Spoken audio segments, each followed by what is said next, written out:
प्यारे बच्चों, good morning. सुबह की सुप्रभात। और बच्चों, आप को अगर वीडियो साफ नहीं दिखाई दे रहा है तो आप फ़ोन को रोटेट करके देखें, काफ़ी हद तक साफ दिखाई देगा। और इससे ज़्यादा जूम करना थोड़ा पॉसिबल नहीं हो रहा था। तो चलिए, आज का लेसन है वो देख रहे हैं, आखिरी चट्टान। और ये मोहन राकेश का यात्रा वृत्तांत है। मोहन राकेश ने जो यात्रा वृत्तांत लिखे हैं वो काफ़ी रोचक और एक तरह से ज्ञान का वर्धन करने वाले हैं। तो देखिए, आज का जो पाठ है उसको देखते हैं। कन्याकुमारी, सुनहले सूर्योदय और सूर्यास्त की भूमि। केप होटल के आगे बने बाथ टैंक के बाईं तरफ समुद्र के अंदर से उभरी स्याह चट्टानों में से एक पर खड़ा होकर मैं देर तक भारत के स्थल भाग की आखिरी चट्टान को देखता रहा। पृष्ठभूमि में कन्याकुमारी के मंदिर की लाल और सफेद लकीरें चमक रही थी। अरब सागर, हिंद महासागर और बंगाल की खाड़ी, इन तीनों के संगम स्थल सी वह चट्टान जिस पर कभी स्वामी विवेकानंद ने समाधि लगाई थी। तो ये आखिरी चट्टान और उस चट्टान के बारे में वर्णन कर रहे हैं जिस पर कभी स्वामी विवेकानंद ने समाधि लगाई थी। तो एक बार पुनः इसको थोड़ा देखते हैं। केप होटल के आगे बने बाथ टैंक के दाएं तरफ समुद्र के अंदर से उभरी स्याह काली चट्टानों में से एक पर खड़ा होकर मैं देर तक भारत के स्थल भाग की आखिरी चट्टान को देखता रहा। पृष्ठभूमि में कन्याकुमारी के मंदिर की लाल और सफेद लकीरें चमक रही थी। पृष्ठभूमि यानी पीछे। अरब सागर, हिंद महासागर और बंगाल की खाड़ी, इन तीनों के संगम स्थल सी वह चट्टान जिस पर कभी स्वामी विवेकानंद ने समाधि लगाई। हर तरफ से पानी की मार सहती हुई स्वयं भी समाधि स्थित सी लग रही थी। हिंद महासागर की ऊंची ऊंची लहरें मेरे आसपास की स्याह चट्टानों से टकरा रही थी।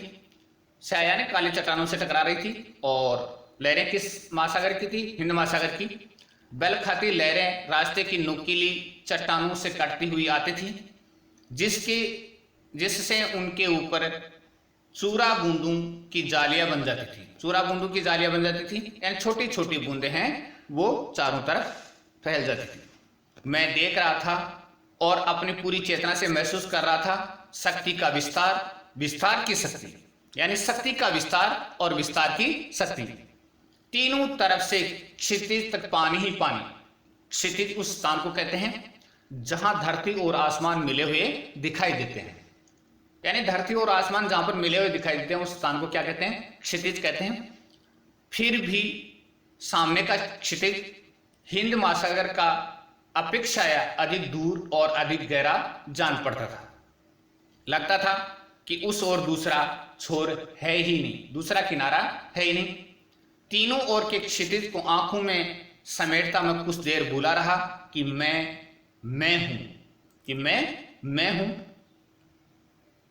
एक जीवित व्यक्ति, दूर से आया यात्री, एक दृश्य उस दृश्य के बीच में जैसे दृश्य का एक हिस्सा बनकर खड़ा रहा। बड़ी बड़ी चट्टानों के बीच एक छोटी सी चट्टान जब अपना होश हुआ तो देखा कि मेरी चट्टान भी तब तक बढ़ते पानी में काफी गिर गई है। मेरा पूरा शरीर सिहर गया। मैंने एक नजर फिर सामने के उमड़ते विस्तार पर डाली और पास की एक सुरक्षित चट्टान पर कूदकर दूसरी चट्टानों पर से होता हुआ किनारे पहुंच गया। पश्चिमी क्षितिज में सूर्य धीरे धीरे नीचे जा रहा था, यानी यह संध्या का समय है। मैं सूर्यास्त की दिशा में चलने लगा। दूर पश्चिमी तट रेखा के एक मोड़ के पीली रेत का एक ऊंचा टीला नजर आ रहा था। सोचा उस टीले पर जाकर सूर्यास्त देखूंगा। तो पश्चिमी क्षितिज में सूर्य धीरे धीरे नीचे आ रहा था। मैं सूर्यास्त की दिशा में चलने लगा। दूर पश्चिमी तट रेखा के एक मोड़ के पीली रेत का एक ऊंचा टीला नजर आ रहा था। सोचा उस टीले पर जाकर सूर्यास्त देखूंगा। यात्रियों की कितनी ही टोलियां उस दिशा में जा रही थी। मेरे आगे कुछ मिशनरी युवतियां मोक्ष की समस्या पर विचार करती चल रही थी। तो मिशनरी युवतियां थी और वो मोक्ष की समस्या पर विचार करते हुए चल रही थी। मैं उनके पीछे पीछे चलने लगा। चुपके से मोक्ष का कुछ रहस्य पा लेने के लिए। यानी मोक्ष कहते हैं जन्म मरण के चक्र से छुटकारा पा लेना। यूं उनकी बातों से कहीं रहस्यमय आकर्षण उनके युवा शरीरों में था और पीली रेत के पृष्ठभूमि में उनके लबादों से हिलते हुए स्याह सफेद रंग बहुत आकर्षक लग रहे थे। मोक्ष का रहस्य अभी बीच में था कि हम लोग टीले पर पहुंच गए। यह वह सैंड हिल थी, सैंड हिल यानी सैंड चट्टान, जिसके चर्चा में वहां पहुंचने के बाद से ही सुन रहा था। सैंड हिल पर बहुत से लोग थे, 8-10 नवयुवतियां, 6-7 नवयुवक और 2-3 गांधी टोपियों वाले व्यक्ति। वे शायद सूर्यास्त देख रहे थे। गवर्नमेंट गेस्ट हाउस के बेरे उन्हें सूर्यास्त के समय की काफी पिला रहे थे, तो वे शायद सूर्यास्त देख रहे थे और गवर्नमेंट गेस्ट हाउस के बेरे उन्हें सूर्यास्त के समय की काफी पिला रहे थे। उन लोगों के वहां होने से सैंड हिल बहुत रंगीन हो उठी थी। कन्याकुमारी का सूर्यास्त देखने के लिए उन्होंने विशेष रुचि के साथ सुंदर रंगों का रेशम पहना था। हवा समुद्र की तरह उस रेशम में भी लहरें पैदा कर रही थी। मिशनरी युवतियां वहां आकर थकी सी एक तरफ बैठ गई। उस पूरे कैनवस में एक तरफ छिटके हुए कुछ बिंदु की तरह। उनसे कुछ दूर का एक रंगीन बिंदु मैं ज्यादा देर अपनी जगह स्थिर नहीं रह सका। सैंड हिल के सामने का पूरा विस्तार तो दिखाई दे रहा था, पर अरब सागर की तरफ एक और ऊंचा टीला था जो उधर के विस्तार को ओट में लिया था। सूर्यास्त पूरे विस्तार की पृष्ठभूमि में देखा जा सके, इसके लिए मैं कुछ देर सैंड हिल पर रुका रहकर आगे उस टीले की तरफ चल दिया। पर रेत पर अपने अकेले कदमों को घसीटता वहां पहुंचा तो देखा कि उससे आगे उससे भी ऊंचा एक और टीला है। जल्दी जल्दी चलते हुए मैंने एक के बाद एक कई टीले पार किए। टांगें थक रही थी पर मन थकने को तैयार नहीं था। हर अगले टीले पर पहुंचने पर लगता कि शायद अब एक ही टीला और है। उस पर पहुंचकर पश्चिमी क्षितिज का खुला विस्तार अवश्य नजर आ जाएगा और सचमुच एक टीले पर पहुंचकर वह खुला विस्तार सामने दिखाई दे गया। यानी काफी टीले पार करने के बाद पश्चिमी क्षितिज का खुला विस्तार मोहन राकेश जी को दिखाई दिया। वहां से दूर तक रेत की लंबी ढलान थी, जैसे वह टीले से समुद्र में उतरने का रास्ता हो। सूर्य तब पानी से थोड़ा ही ऊपर था। अपने प्रयत्न की सार्थकता से संतुष्ट होकर मैं टीले पर बैठ गया, ऐसे जैसे वह टीला संसार की सबसे ऊंची चोटी हो और मैंने उस चोटी को पहली बार सर किया हो, यानी विजय किया हो। पीछे दाएं तरफ दूर दूर हटकर उगे नारियलों के झुरमुट नजर आ रहे थे। गूंजती हुई तेज हवा से उनकी टहनियां ऊपर को उठ रही थी।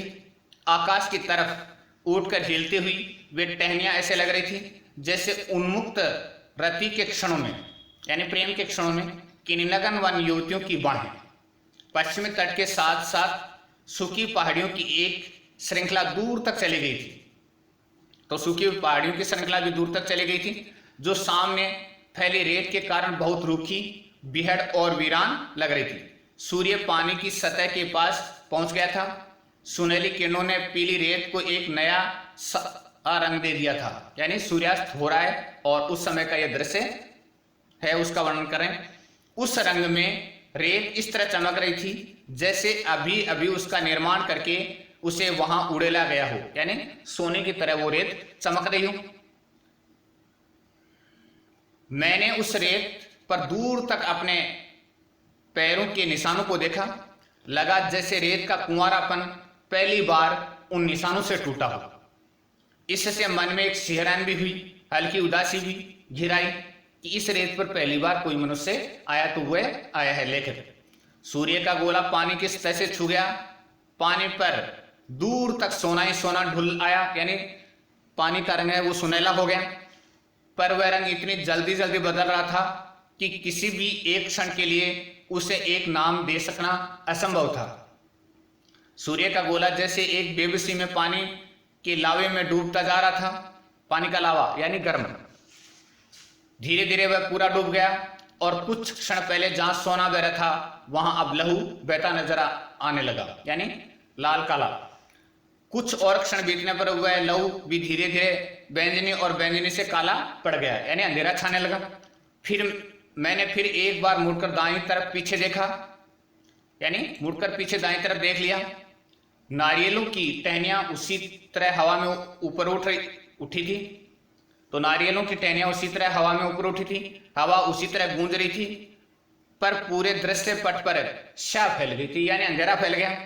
एक दूसरे से दूर खड़े झुरमुट स्याह पड़कर जैसे लगातार सिर धुन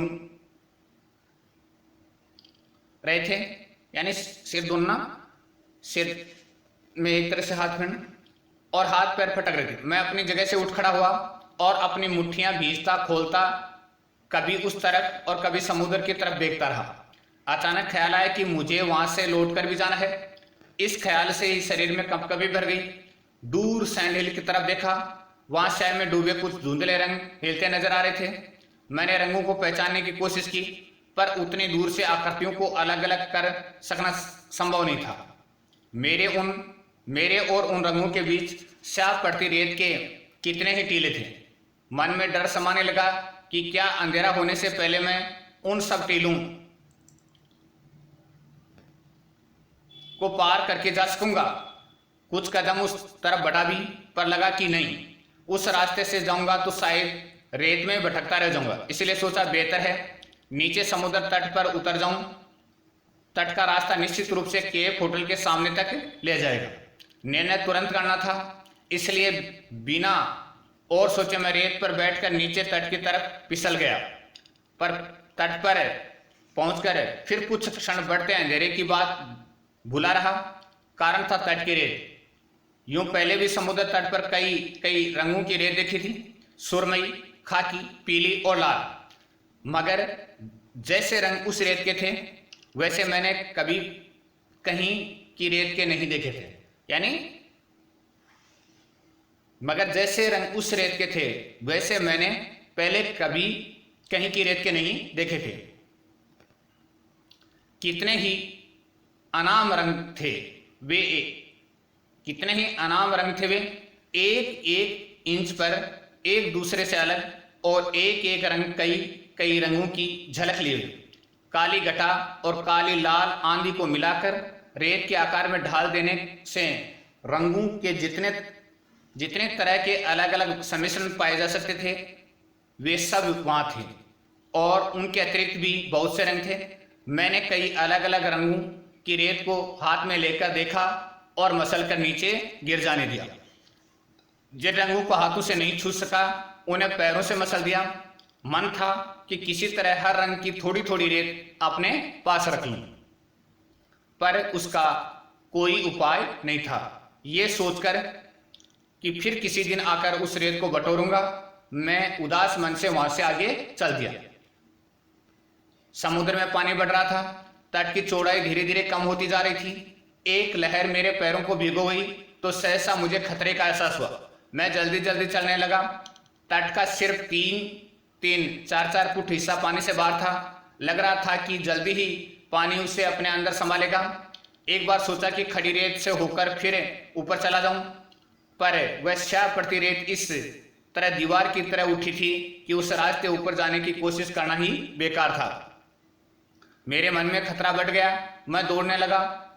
एक और लहरें पैरों के नीचे तक आकर लौट गई। मैंने जूता उतार कर हाथ में ले लिया। एक ऊंची लहर से बचकर इस तरह दौड़ा जैसे सचमुच वह मुझे अपने लपेट में लेने आ रही है। सामने एक ऊंची चट्टान थी। वक्त पर अपने को संभालने की कोशिश की, फिर भी उससे टकरा गया। बाहों पर हल्की खरोंच आ गई, पर ज्यादा चोट नहीं लगी। चट्टान पानी के अंदर तक चली गई थी। उसे बचाकर आगे जाने के लिए पानी में उतरना आवश्यक था, पर उस समय पानी की तरफ पांव बढ़ाने का मेरा साहस नहीं हुआ। मैं चट्टान की नोकों पर पैर चट्टान की नोक यानी सिरों पर पैर रखता किसी तरह उसके पास पहुंच गया। सोचा नीचे खड़े रहने की अपेक्षा वह अधिक सुरक्षित होगा, पर ऊपर पहुंचकर लगा जैसे मेरे साथ एक मजाक किया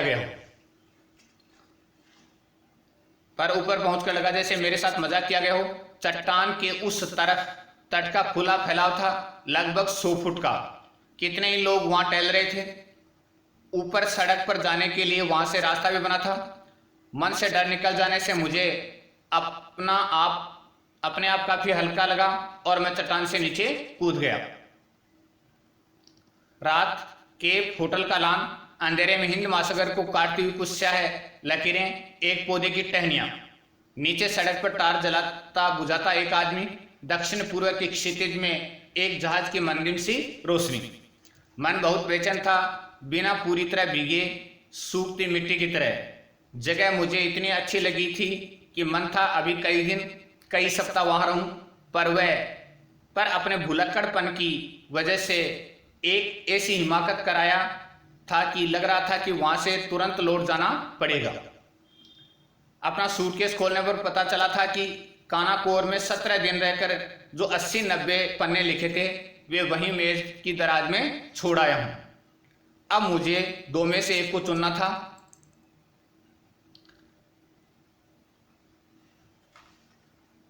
एक तरफ था कन्याकुमारी का सूर्यास्त, समुद्र तट और वहां की रेत, दूसरी तरफ अपने हाथ के लिखे कागज जो शायद अब भी सेवाए होटल की एक दराज में बंद थे। मैं देर तक बैठा सामने देखता रहा, जैसे कि पौधे की टहनियां या उनके हाशिए में बंद महासागर के पानी से मुझे अपनी समस्या का हल मिल सकता है। तो लेखक ने क्या किया, अपने लिखे हुए नोट्स क्या कर दिए, छोड़ दिए थे, भुलाया था। कुछ देर में एक गीत का स्वर सुनाई देने लगा जो धीरे धीरे पास आता गया। एक कॉन्वेंट की बस होटल के कंपाउंड में आकर रुक गई। बस में बैठी लड़कियां अंग्रेजी में एक गीत गा रही थी जिसमें समुद्र के सितारे को संबोधित किया गया था। तो कुछ देर में एक गीत का स्वर सुनाई देने लगा जो धीरे धीरे पास आता गया। एक कॉन्वेंट की बस स्कूल के कंपाउंड में आकर रुक गई। बस में बैठी लड़कियां अंग्रेजी में एक गीत गा रही थी जिसमें समुद्र के सितारे को संबोधित किया गया था।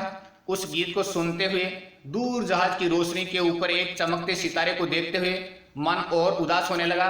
गहरी सांझ के सुरमई रंग में रंगी वह आवाज मन की गहराई के किसी कोमल रोए को हल्के हल्के सहला रही थी। लग रहा था कि उस रोए की जिद शायद मुझे वहां से जाने नहीं देगी, लेकिन उससे भी जिद्दी एक और रोया था, दिमाग के किसी कोने में अटका, जो सुबह वहां से जाने वाली बसों का टाइम टेबल मुझे बता रहा था। यानी दिमाग में हलचल चल रही थी। गीतों के स्वरों की प्रतिक्रिया के साथ टाइम टेबल के हिंद से जुड़ते जा रहे थे। पहली बस 7:15, दूसरी 8:35, तीसरी। थोड़ी देर में बस लौट गई, गीत के स्वर विलीन हो गए और मन में केवल हिंदसों की चरखी चलती रही, यानी टाइम टेबल चलता रहा। ग्रेजुएट नव मुझे बता रहा था कि कन्याकुमारी की 8,000 की आबादी में कम से कम 400-500 शिक्षित नवयुवक ऐसे हैं जो बेकार हैं। उनमें से 100 के लगभग ग्रेजुएट हैं। उनका मुख्य धंधा नौकरियों के लिए अर्जियां देना और बैठकर आपस में बहस करना। वह खुद वहां फोटो एल्बम बेचता था। दूसरे नवयुवक भी उसी तरह के छोटे मोटे काम करते थे। हम लोग सीपियों का गुदा खाते हैं और दार्शनिक सिद्धांतों पर बहस करते हैं। वह कह रहा था, इस चट्टान से इतनी प्रेरणा तो हमें मिलती है। मुझे दिखाने के लिए उसने वहीं से एक सीपी लेकर उसे तोड़ा और उसका गुदा मुंह में डाल लिया। पानी और आकाश में तरह तरह के रंग झिलमिलाकर छोटे छोटे दीपों की तरह है। समुद्र में बिखरी चट्टानों की चोट से सूर्य उदित हो रहा था। घाट पर बहुत से लोग उगते सूर्य को अर्घ्य देने के लिए एकत्र थे। घाट से थोड़ा हटकर गवर्नमेंट गेस्ट हाउस के बेरे सरकारी मेहमानों को सूर्योदय के समय की काफी पिला रहे थे। 2 स्थानीय नवयुवतियां उन्हें अपनी घाट से थोड़ा हटकर गवर्नमेंट गेस्ट हाउस के बेरे सरकारी मेहमानों को सूर्योदय के समय की काफी पिला रहे थे। 2 स्थानीय नवयुवतियां उन्हें अपने टोकरियों से शंख और मालाएं दिखला रही थी। वे लोग दोनों काम साथ साथ कर रहे थे, मालाओं का मोलतोल और अपने बाइनाक्यूलर से सूर्य दर्शन, यानी दूरबीन से। मेरा साथी अब मोहल्ले के हिसाब से मुझे बेकारी के आंकड़े बता रहा था, और जो साथी था वो मोहल्ले के हिसाब से बेकारी के आंकड़े बता रहा था। बहुत से कैटल काक हमारे आसपास तैर रहे थे। वहां की बेकारी की समस्या और सूर्योदय की विशेषता इन दोनों से बेबाक बेलाग। तो बहुत से काक हमारे आसपास तैर रहे थे। वहां की बेकारी की समस्या और सूर्योदय की विशेषता, तो वहां की दो विशेषताएं बताई हैं लेखक ने। एक तो वहां बेरोजगारी की समस्या और दूसरी जो विशेषता है वो सूर्योदय की विशेषता है। इन दोनों से बेलाग। चलिए, मेरे साथियों का कहना था कि लौटते हुए नाव को घाट की तरफ से घुमाकर लाएंगे। हालांकि मल्ला उस तूफान में उधर जाने के हक में नहीं थे। बहुत कहने पर मल्ला किसी तरह राजी हो गए और नाव को घाट की तरफ ले चले। नाव विवेकानंद चट्टान के ऊपर से घूमकर लहरों के थपेड़े खाती उस तरफ बढ़ने लगी। वह रास्ता सचमुच बहुत खतरनाक था। जिस रास्ते से हम आए थे उससे कहीं ज्यादा। नाव इस तरह लहरों के ऊपर उठ जाती थी कि लगता था नीचे आने तक जरूर उलट जाएगी। फिर भी हम घाट के बहुत करीब पहुंच गए। ग्रेजुएट नवयुग घाट से आगे की चट्टान की तरफ इशारा करके कह रहा था, यहाँ आत्महत्याएं बहुत होती हैं। अभी 2 दिन पहले एक लड़की ने उस चट्टान से कूदकर आत्महत्या कर ली। मैंने सरसरी तौर पर आश्चर्य प्रकट किया। मेरा ध्यान उसकी बात में नहीं था। मैं आंखों से तय करने की कोशिश कर रहा था कि घाट और नाव के बीच अब कितना फासला बाकी है। एक लहर ने नाव को इस तरह धकेल दिया कि मुश्किल से वह उलटते उलटते बची। आगे 2-3 चट्टानों के बीच एक भंवर पड़ रहा था। नाव अचानक एक तरफ से भंवर में दाखिल हुई और दूसरी तरफ से निकल आई। इससे पहले कि मल्ला उसे संभाल पाते, वह फिर उसी तरह भंवर में दाखिल होकर घूम गई। मुझे कुछ क्षणों के लिए भंवर और उससे घूमती नाव के सिवा और किसी चीज की चेतना नहीं रही। चेतना हुई जब भंवर में 3-4 चक्कर खा लेने के बाद नाव किसी तरह उससे बाहर निकल आई। यानी समुद्र में जो भंवर बनता है चक्करदार पानी, उसके अंदर नाव फंस गई। ये अपने आप या मल्लाहों की कोशिश है, मैं नहीं कह सकता। भंवर से कुछ दूर आ जाने पर ग्रेजुएट नवयुग ने बताया कि हम उस चट्टान को लगभग छूकर आए हैं जिस पर से कूदकर उस नवयुवती ने कन्याकुमारी की साक्षी में आत्महत्या की। पर मैंने तब तक उस चट्टान की तरफ ध्यान से नहीं देखा था जब तक हम किनारे के बहुत पास नहीं पहुंच गए। ये भी वहां पहुंचकर जाना कि घाट की तरफ से आने का इरादा छोड़कर मल्ला उसी रास्ते से नाव को वापस लाए हैं जिस रास्ते से पहले ले गए थे।